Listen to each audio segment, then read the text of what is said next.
안녕하세요, 여러분. 굿모닝 행정학 진행하는 여러분의 영디 최영희입니다. 자, 우리 이제 예상 과정 마무리입니다. 5장 재무행정론은 꽤 날짜를 길게 잡았는데 17일자 오늘 내용으로 마무리를 하려고 해요. 예상 과정 마지막 파트에서는 일단 예산제도의 재마무리, 특히 국가재정법을 통해서 나타나게 됐었던 예산제도의 개혁 방안들을 하나하나 좀 살펴보려고 합니다. 여기 파트가 워낙 출제가 많이 되는 파트예요. 아시죠? 그래서 암기하시는 것도 중요하지만 취지 좀 기억하면서 왜 국가재정법에 이런 내용들이 새롭게 도입이 되었는지 그 내용들을 잘 기억하면서 정리해 주시면 될 것 같습니다. 자, 17일차 들어가도록 하겠습니다. 5장의 챕터사 예산 과정의 네 번째입니다. 자, 26번 선지부터 가볼게요. 결산을 검토해서 보고하는 대통령 소속의 헌법기관, 그래서 직무상의 독립이 보장이 되는 우리 독립통제기관, 바로 감사원입니다. 그래서 감사원 들어가야 되고요. 27번, 재정 준칙은 아직 국가재정법에 도입이 되어 있지는 않지만 2024년에 전 도입을 예정해서 계속 이야기가 오고 가고 있습니다. 그래서 재정 준칙을 도입할 때 재정 규모에 대한 결정이 단순해지고 재정 규율을 확립하는 데 용이하다. 준칙을 도입한다는 건 일단 재정의 통제력을 더욱더 강화시키기 위한 방법이다. 이렇게 봐주셔야 되고요. 28번입니다. 국가재정법상 성과를 지향하기 위해서요. 당해 회계연도부터 5회계연도 동안 국가재정운용계획을 수립해서 국회에 제출해야 됩니다. 그래서 회계연도 개시 120일 전까지 제출을 해야 되고요. 자, 이 120일 전에 제출하는 국가재정운용계획 안에 뭐가 들어가야 되냐면 국가채무관리계획이 들어가야 합니다. 그래서 기획재정부 장관은 국가의 회계 또는 기금이 부담하는 금전채무에 대해서 국가채무관리계획을 수립해야 합니다. 회계연도 120일 전까지 국가재정운용계획에 첨부해서 국회에 제출해야 한다. 이렇게 나와 있죠. 30번입니다. 요거는 국가재정법 21년도에 개정이 되면서 언급됐던 부분입니다. 정부는 예산이 온실가스 감축에 미칠 영향을 미리 분석한 보고서, 온실가스 감축 인지 예산서죠. 그래서 온실가스 감축 인지에 대한 예산서, 결산서의 작성을 의무화했죠. 그래서 30번 요거 현재 여기 있는 빈칸 이렇게 채워주셔야 합니다. 31번입니다. 정부가 독립기관의 예산을 감액할 때에 국무회의에서 독립기관의 장의 의견을 구해야 하고 지금 보시는 것처럼 감액할 때에는 감액한 이유, 그 다음 독립기관장이 그에 대한 어떤 의견을 보였는지 그 의견을 국회에 제출해야만 합니다. 그래서 여러분 지금 보시는 이렇게 두 가지의 내용. 요 내용 여기 감액할 때 독립기관장의 의견을 구해야 하고 이유도 국회에 제출을 해야 한다. 요게 이번에 2023년 지방직 7급에서 출제가 되었던 내용 이거 다들 알고 계시죠? 네. 그래서 이렇게 선지 잘 봐주셔야 합니다. 32번입니다. 결과 중심으로 성과 관리 전반에 대한 자율성을 부여하고 수요자 중심의 구조의 전환을 강조하며 성과 예산서도 제출해야 하고 성과 보고서도 제출을 해야 합니다. 프로그램 예산 제도를 시행하게 되면 성과에 대한 내용을 보다 확실하게 알 수가 있죠. 그래서 지금 보시는 이 내용들은 국가재정법상의 성과 지향의 방안들이고요. 재정의 효율성을 더욱더 강화시키기 위한 제도이다. 이렇게 보실 수 있습니다. 기획재정부 장관은 기획재정부 자율평가 대상 사업이 있겠죠. 자율평가하고 심층평가하게 됩니다. 이 자율평가 대상 사업 중에 국가재정법 시행령에 따라 심층평가를 실시할 수 있다. 이렇게 얘기하고 있어요.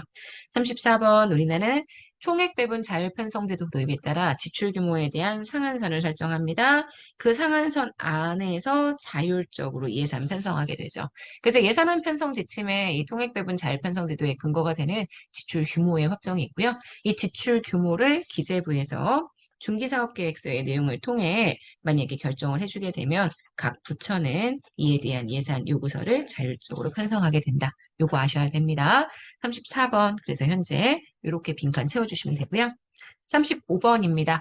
디지털 예산회계 시스템, 세입징수, 예산 편성, 집행, 결산, 평가, 재정 프로세스의 모든 정보를 실시간으로 분석해서 제공할 수 있는 통합 재정 정보 시스템이고요. 이 디지털 예산회계 시스템이 2006년도에 도입이 되면서 실제 국가재정법상의 여러 가지 개혁들을 좀 뒷받침해 줄 수 있었다. 이런 표현들 쓰죠.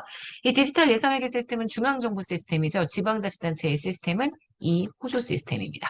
자, 36번 갈게요. 납세자 운동은 납세자의 전반적인 이익을 추구하거나 재정의 낭비를 감시, 납세자 운동 전체를 지원하고 조세제도의 개혁을 위한 활동이다. 그래서 납세자 운동, 요게 굉장히 다양한 방법으로 나타나게 되고 납세자 운동과 납세자 소송이 있죠.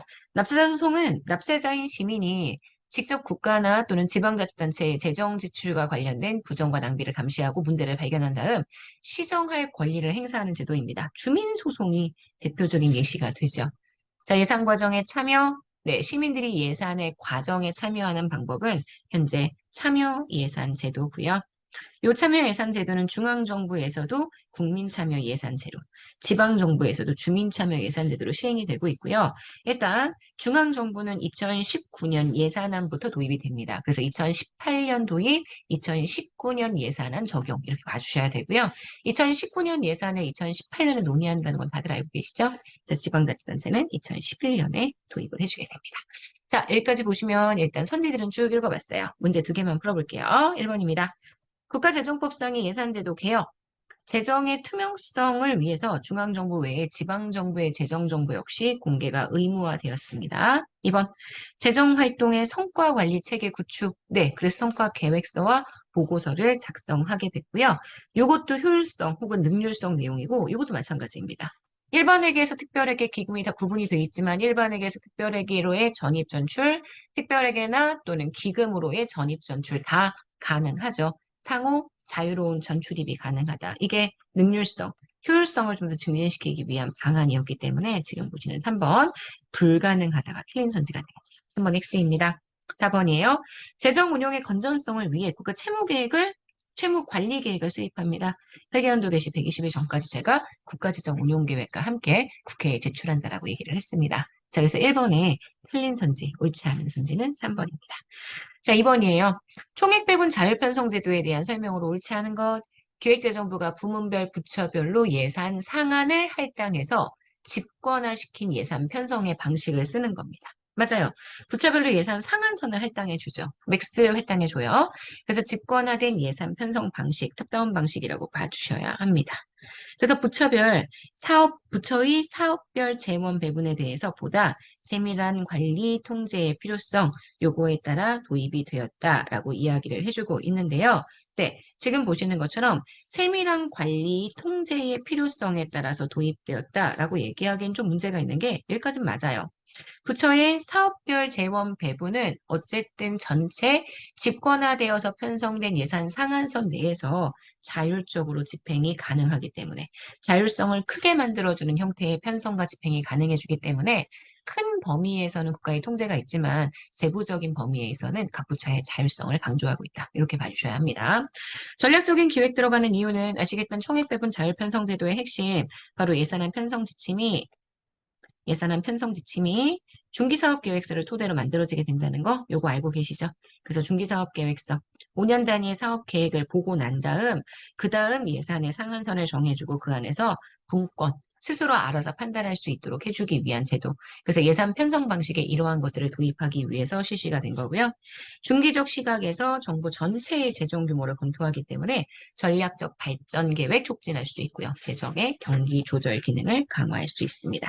부처의 재량은 확대를 했습니다. 하지만 기재부가 총액을 통제하고 있기 때문에 사업별 예산 통제 기능은 여전히 유지하고 있습니다. 자, 여기까지 보시면 우리 2번 문제는 다 정리를 했어요. 정답이 되는 옳지 않은 선지는 2번입니다.